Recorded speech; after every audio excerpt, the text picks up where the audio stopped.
Guten Tag, it's me, WNT. While everyone's freaking out about the new 6 stars that came with First of a Thousand Autumns, and calling this a must-pull banner, you're probably going to leave the event with 2 5 stars as well. So, what about them? Are they worth building? And what the hell's a Watchman? Take care not to startle the foul beasts on my shoulder. Zhe is the first Besieger sniper we've gotten since Typhon was added in the lead up to IS-4, and he's certainly an interesting take on the subclass. Besiegers are characterized by their very large range that skips over the row directly in front of them, and the way they prioritize targeting the enemy with the highest weight in their range. This can take some adjustment. Both the unique range and the targeting priority can leave them letting certain enemies just walk on by. But it doesn't take much to get used to their range, and when you do, it's a valuable asset. And while you may not have every enemy's weight memorized, it's usually pretty easy to tell since, they typically look large if they're heavy. The targeting priority makes some sense too, given their high attack. The idea being that heavy enemies usually have high defense. So you want a unit like this to prioritize them so as not to waste that stat on targets you can take out just fine without it. As such, despite being a pretty old subclass at this point, they still feel interesting to use, even alongside units that might be dealing elemental damage, or taking off, or placing summons, or whatever they use for the next gimmick they think up. His talent is also pretty unique, as when making a hit that would kill the enemy, he instead leaves them at 1 HP and puts them in the critically wounded status. The same status you see with the Vanguard Saga, which prevents the enemy from being blocked, but reduces their movement speed. They will die on their own if you leave them for 10 seconds, but the point is not to do that, as any unit that kills them before that will gain 2 SP. While Zhe will not attack these enemies himself, meaning he can't SP battery his own skills, this does make him into a pretty synergistic option to help out in your squad. And while maybe not being the singular biggest SP battery, the combination of the damage he provides, plus this extra SP for your other units, makes him a pretty compelling package. Though this makes it very important that you keep that attack priority in mind. While he has a very high attack, it's not infinite. And if the heaviest enemy in range is a boss, he's not going to be one-shotting them or anything, limiting the SP he gives other units. Still, this isn't that hard to work around, and his S2 does have a way to help mitigate this, so I don't think this is exactly a reason to avoid building him, but instead something to just keep in mind as you use him. If anything, it actually makes him more engaging to use, in my experience, as a unit that makes me think and rewards me for doing so is, at least for me, a pretty fun one. He launches with his mod, and I'd recommend getting at least level 2 on it if you can.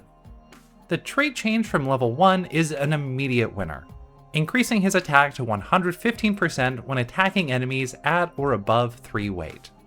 Given both that he'll be prioritizing these enemies, and that this is multiplicative with his main skill, this is definitely something that'll help him avoid getting caught on those high defense targets, broadening the range of enemies he can handle. Beyond that, his talent change adds a whole new effect, increasing his damage dealt to enemies under 50% HP by 12% at level 3. This, again, works quite well with his kit, especially since we'll see that both of his skills already do more to take out enemies below 50% HP. So this extra damage multiplier can go a long way to making those effects go as far as possible, and making sure that he gets the last hit to trigger his SP talent. However, the increase to this effect as you upgrade the mod is not linear, as level 2 brings it from 0 to 8%, and then level 3 only brings it from 8 to 12. If you use him regularly, it would certainly be worth considering level 3, but level 2 will be the biggest change, and if you're just building him as one of many options in your roster, rather than the option that you'll take everywhere, I'd say you could probably stop there. His S1 makes it so that, on an 8 SP charge, his next attack deals 250% of his attack as physical damage. He can store 2 charges of this, but notably will only use it on enemies below 50% HP. I like this skill. I found that I didn't use it that much compared to his S2, but I like the way it leans into the support role from his talent. With his S1, he's not there to solo DPS any targets, but instead helps the rest of your units take out big threats. with the half HP threshold preventing him from wasting his charges on enemies that your other units would one-shot anyway. And then he leaves them up to be free SP for the units he's supporting. The limitation here, however, is that your other units do still have to get them to 50% HP before he can help. So if they really need his help, they're not getting it for a bit. And then, because his skill is just a single attack, at most he'll have 2 shots to take them out with his charges. And if that's not enough, well, then you just have to play the waiting game. But in practice, while this does perhaps limit the skill from really shining as much, it again leans into those considerations of making sure you're putting him up against the right enemies, which, like I've said, I find makes him more interesting to play. Still, it's not nearly as effective or as good of a gameplay loop as his S2, so I'd be thoughtful with your investment here. But if you're enjoying him and want to expand how you use him beyond that S2, then this is worth considering. That S2 increases his attack by 100%, lets him hit 2 targets at once, and makes it so that enemies below 50% HP in his range receive an additional strike for 100% of his attack as physical damage, after a short delay. Though notably, each enemy can only receive this extra hit once. Like I said, this is what you'll be using most of the time. It has good damage, hits an extra target, and that extra hit essentially does exactly what you'd be getting from his S1 anyway. The rotation certainly isn't perfect, and last episode I talked about how sluggish Varkaris felt with an SP cost that was only 5 seconds longer. But in practice, it just flows much better with Jeu, and this isn't necessarily because that 5 SP makes that big of a difference. Instead, it's much more down to how it works with his talent. A lot of the gameplay in Arknights isn't so much about dumping all of your skill activations at once, but rather working on how you time them to deal with threats while covering for the downtime in your other unit's skills. You want to have a way to deal with every threat, and to do that, when things get difficult, you don't want to overcommit resources or utility to a threat that doesn't necessarily need it. This is why long cooldowns can feel especially difficult to manage. Them being down for that long means the rest of your units really need to stretch their damage and utility to cover for that time, which really compounds if any of them have long downtimes as well.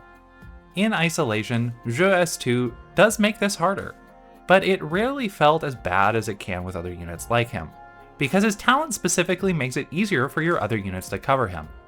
By giving them SP, you don't often need to worry about their downtimes, and can much more easily get away with burning extra skill uses because he'll just be able to get them back up and ready to go when he's on his skill.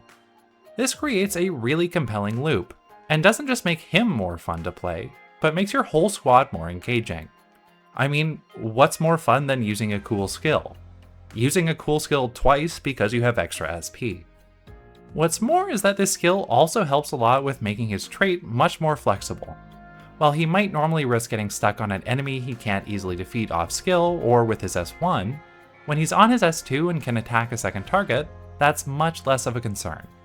Even if he does have his first shot stuck on a boss, well, with his boosted attack, he'll probably at least be helping there.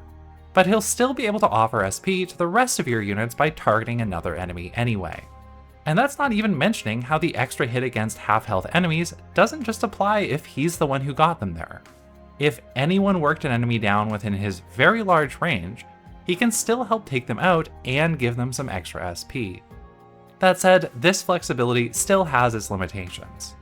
The fact that he only gets that extra big hit on enemies under half health once per enemy does mean that you want that enemy to be taken out with that shot. If you're up against enemies where their HP or defense prevents him from doing this, well, then his loop will still fall apart.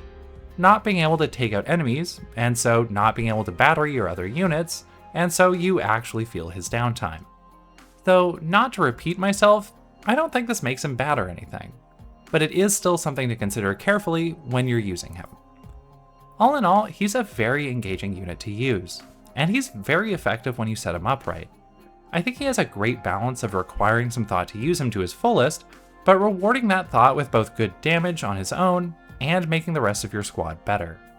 Plus, I really like that we finally have another unit that can inflict critically wounded. One 6-star and an old limited collab 4-star do not exactly make it the most accessible status effect, And I've really appreciated the trend lately of letting 5 stars have access to more of these sorts of mechanics, letting players create synergies and squads that might have been inaccessible otherwise. But just quickly before I get to the next operator, if you're enjoying this video, consider liking, commenting, and subscribing. My goal for my videos is for them to be an educational resource for the community, but to do that they have to reach the community. And YouTube's algorithms are often not kind to small creators, but all of these things help a ton. Anyway, back to the guide. Would you like something off the grill, Doctor? 6 months ago, we got a new Vanguard archetype that shook up one of the most stale classes in the game. Now we get a new medic, and his archetype is even more obviously weird. But does he finally change how you play his class like Matsukiri did with his? Taraxacum is a Watchman, a brand new subclass of single-target medics with the Hexer Abjurer range, and who can, crucially, take off through talents or skills. This is a great start for him. Flying is really strong, letting units bypass various mechanics and enemy attacks, and it's also just really fun. But paradoxically, its strength is also something that ends up limiting his kit to some degree. His talent gives all flying allies in his range 12% Sanctuary and +1 block, though only while they are flying. This is the start of a theme in his kit. He's largely designed around protecting flying allies. The allies whose whole mechanic bypasses most forms of damage. You can see where this limits his utility, but it is still a unique niche, and the buffs he provides certainly aren't bad, even if the percentage on that Sanctuary isn't all that high despite its restrictive condition. His first skill has him take off on activation, reduces his attack interval, and his attacks restore HP equal to 60% of his attack to random units within his range. The random targeting could theoretically be annoying, as it can leave him ignoring the units that most need the healing, but usually you don't have that many units who are taking damage at once in the first place. Ideally, just the last deployed unit in each lane. So if you're on top of your deployment order, it shouldn't really be an issue. What is a bigger concern is the SP cost. A 55-second wait between skill activations is just a lot. It is balanced around it lasting for 45 seconds. 45 seconds where he is mostly invincible. But 55 seconds when he's just totally vulnerable limits how aggressive you can be with how you place him. And given that it also has a 25-second startup after deployment, you can't exactly heli drop him into that safety either. Still, given that his S2 lasts for 25 seconds, you may still want to explore the skill if you need him up in the air for a longer duration. His S2, his main skill, also has him take off on activation, but here increases his attack, lets him heal a second operator that is in the air, and when he heals, that heal bounces to up to 2 operators around his main target, healing them for 50% of his increased attack. The rotation for this is also much faster, taking 35 SP to charge and lasting for 25 seconds. This lets you be much more proactive with how you use him. While it's less of a guarantee that he'll be up there to bypass the entirety of every threat all the time, he'll still be able to keep himself safe through most things, and still be up and ready for the next wave, with decent healing while he's at it. It's still not perfect. Him being on the ground for longer than he's in the air still limits how aggressive you can be with how you place him, which is kind of the whole point of this mechanic in the first place, limiting how much he actually shakes up how you play medics. And between that and the fact that he's built around healing the most functionally immortal units in the game, I had really low expectations for him going into things. And, to be honest, even through using him for a while. Just using him normally does make him feel like a pretty bland medic. The unique range helps set him apart slightly, but that's about it. But then I read his talent again. And, oh yeah, he gives aerial units an additional block. And then it all clicked. See, how I, and I think most everyone else, have used takeoff units is to avoid damage. And I'd almost entirely forgot about how they can block drones. I mean, why put them up against the one type of enemy that can actually damage them, right? Especially when most don't have that much else in terms of survivability in their kits. But he is 100% built around correcting this and enabling a drone blocking playstyle. And after trying that, I'm not going to tell you that it's super strong or useful. There are about a million ways to deal with drones at this point, and almost all of them are more effective. However, there is something that just tickles me about it all the same. Like, I try to be as analytical as possible with these guides, but I still think I have to make room for something that actually made me giggle while I was doing it. And he makes doing this so much better. The extra block wasn't that much of a game changer, honestly. Either there wouldn't be that many drones that path directly over my flying units anyway, or my flying units attacking them would take enough of them out that there weren't more than 1 or 2 of them that would make it far enough to be blocked anyway. But the Sanctuary and the extra heal target, which guarantees he'll be healing the flying operator and can bounce to other units around them, makes a huge difference when Contrail doesn't have any survival tools in her kit for when she's in the air, Tippy has 1 dodge, and Taraxacum himself and Skybox are ranged units and thus generally sitting ducks. And this will only get better. For one, there will be more takeoff units in the future. In fact, I'm pretty sure we'll get more archetypes that use it. But he also doesn't have a mod yet, so that Sanctuary percentage will improve. And given that a pretty important 6-star shares his subclass, well, there's at least a chance he'll end up with a solid trait change. So I am excited to say he is the first unit I've reviewed that I'm putting in what I affectionately call the Tamimi zone.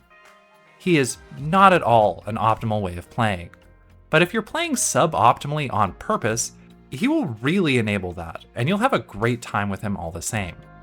He will not be for everyone, and if you just want a fun healer, I'd recommend checking out my last video where I talk about Perfumer the Distilled.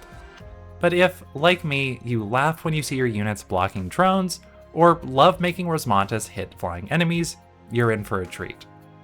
And that's it for this event. 2 compelling units, but compelling in very different ways. For my part, I'm really hoping we get more aerial units designed around blocking, as I am fully committed to this playstyle now. But what about you? Are you building either of these? And if you already have, how are you finding them? But it's time to wrap up, so thanks for watching, and thanks to my members Iris, Agai Oti, Apparent Angel, Lasat, Shali, Lena, and Pusa15. Your support means a lot. And with that, Auf Wiedersehen.